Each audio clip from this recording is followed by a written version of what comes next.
Hello friends, कैसे हैं आप सभी। होप करती हूँ कि सभी बहुत अच्छे होंगे। और इस वीडियो में हम देखने वाले हैं इलेक्ट्रिक व्हीकल के ऊपर अगर आपको ऐसे लिखने के लिए आता है तो आप किस तरीके से लिखेंगे कि आपको ज़्यादा से ज़्यादा मार्क्स मिले। और मैं आपको बताऊँ तो ये इलेक्ट्रिक व्हीकल के ऊपर ऐसे लिखने के लिए आपको 2023 में भी पूछा गया था। तो मतलब जो मैं वही सारे ऐसे या फिर आर्टिकल आपको बताने वाली हूँ जो ऑलरेडी एग्ज़ाम में पूछे जा चुके हैं, ठीक है। तो उनके आने के चांसेस बहुत ज़्यादा है, रिपीट कर देता है। तो इलेक्ट्रिक व्हीकल के ऊपर अगर आपको लिखने के लिए आता है तो किस तरीके से आपको लिखना है कि सारे पॉइंट्स भी कवर हो जाए और आपको मार्क्स मिले अच्छे। तो हमारा सबसे पहले क्या लिखना है, कोई भी ऐसे लिखना है आपको सबसे पहले इंट्रोडक्शन से शुरू करना है, ठीक है। तो इंट्रोडक्शन आपको लिखना है। इंट्रोडक्शन में क्या लिखना है भाई, इलेक्ट्रिक व्हीकल के बारे में बताना है कि electric vehicle is a vehicle that contains electric engine, मतलब उसमें एक इलेक्ट्रिक इंजन होता है एंड रिक्वायर एक बैटरी होती है, ठीक है। क्या क्या होती है, इलेक्ट्रिक व्हीकल में एक इंजन होता है, ठीक है, that contains electric engines required, मतलब एक बैटरी, अब बैटरी एंड इलेक्ट्रिसिटी की ज़रूरत पड़ती है इलेक्ट्रिक व्हीकल को चलने के लिए। तो ये सब चीज़ें एक नॉर्मल इंट्रोडक्शन देना है, ठीक है। ये बहुत ही इंपॉर्टेंट है हमारे लिए। It is very significant because it does not need मतलब कोई भी सोर्स ऑफ एनर्जी इसको ज़रूरत नहीं पड़ता, जैसे पेट्रोल, डीजल, सीएनजी, ये सारी चीज़ों की ज़रूरत नहीं पड़ती। वो इलेक्ट्रिक से चलता है, चार्ज कर दिया और फिर चलने लगा। तो इस तरीके से आपको इसमें इंट्रोडक्शन देना है ज़रा सा। फिर इसमें आप एक मतलब एग्जाम्पल में लिख सकते हैं कि electric bikes, electric cars, electric rickshaw, मतलब ये सारी चीज़ें आपको इसमें एग्जाम्पल में लिख देनी है। तो इस तरीके से पूरा इसका इंट्रोडक्शन कंप्लीट हो जाएगा। देखो, मैं आपको एक इस तरीके से बता रही हूँ कि क्या क्या आपको पॉइंट लिखने हैं, कैसे कैसे लिखना है। अगर आपको चाहिए कि मैं आपको पूरा रिटर्न में दूँ कि मतलब हाँ ये जो मैं आपको बता रही हूँ, तो उसके लिए आपको मुझे ज़्यादा से ज़्यादा कमेंट करना पड़ेगा। ज़्यादा कमेंट आएगा तो फिर मैं आपको पूरा अच्छे से लिख के आपको इसको मतलब प्रोवाइड करा दूँगी। पहले आप समझ लीजिए कि आपको करना क्या है। फिर नेक्स्ट पॉइंट हमारा आता है नीड फॉर इलेक्ट्रिक व्हीकल्स। भाई क्यों ज़रूरत है इलेक्ट्रिक व्हीकल की। तो भाई आजकल पॉपुलेशन बहुत ज़्यादा है, ठीक है। World population is increasing day by day, बढ़ रहा है ड्रेस्टिकली, मतलब बहुत ज़्यादा, मतलब बुरी तरीके से बढ़ रहा है। और उसके बाद डिमांड बढ़ रही है किसकी, ट्रांसपोर्ट की, ठीक है।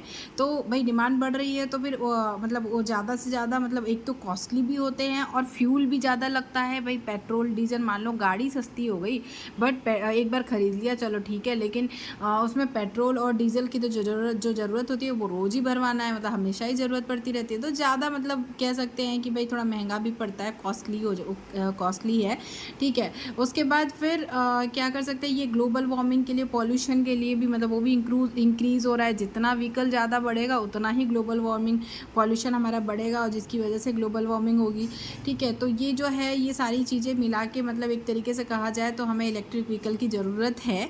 ये सब जो बहुत हार्मफुल गैसेस का इमिशंस हो रहा है, मतलब बहुत हार्मफुल गैसेस निकल रही है गाड़ियों से, उनको कम करने के लिए, एयर पोल्यूशन कम करने के लिए हमें किसकी ज़रूरत है, नीड फॉर इलेक्ट्रिक व्हीकल। तो ये आपको उसमें डाल देना है।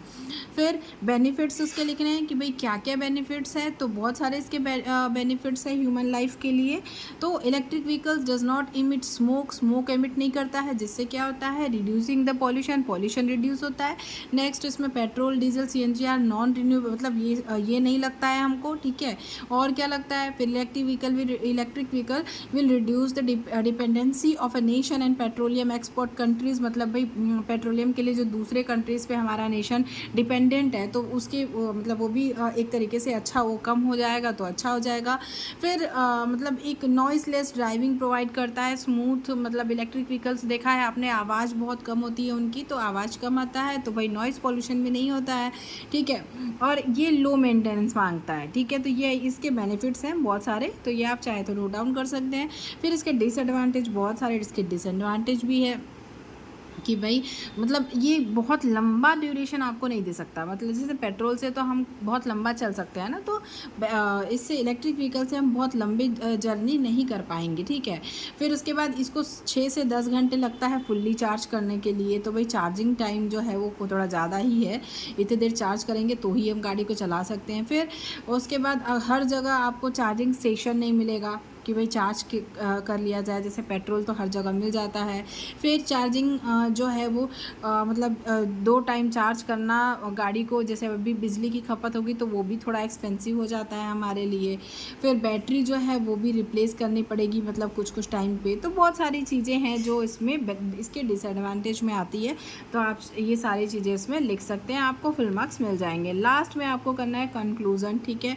कंक्लूज़न में क्या लिखना है, बहुत सारी चीज़ें आप लिख सकते हैं कि इलेक्ट्रिक व्हीकल्स जो है वो हमारे फ्यूचर में मीन्स ऑफ ट्रांसपोर्ट बन सकता है भाई, हमारे लिए बहुत ज़रूरी हो सकता है। फिर मतलब हम इससे पॉल्यूशन कम कर सकते हैं, ग्लोबल वार्मिंग कम हो जाएगी। तो ये सारी चीज़ें आप इसके कंक्लूजन में लिख सकते हैं। तो इस तरीके से आपको फुल मार्क्स मिल जाएंगे इलेक्ट्रिक व्हीकल का, अगर ऐसे आपको लिखने के लिए आता है तो ये सारे पॉइंट्स आपको इसमें इंक्लूड करना है। लिखा हुआ चाहिए प्रॉपर, तो आप मुझे कमेंट कर दीजिएगा। और अगर वीडियो पसंद आई हो तो प्लीज़ वीडियो को हाइप कीजिएगा और लाइक कीजिएगा, शेयर कीजिएगा। और अगर मतलब अच्छा लगे तो फिर सब्सक्राइब कर लीजिएगा चैनल को। Thank you, thanks for watching.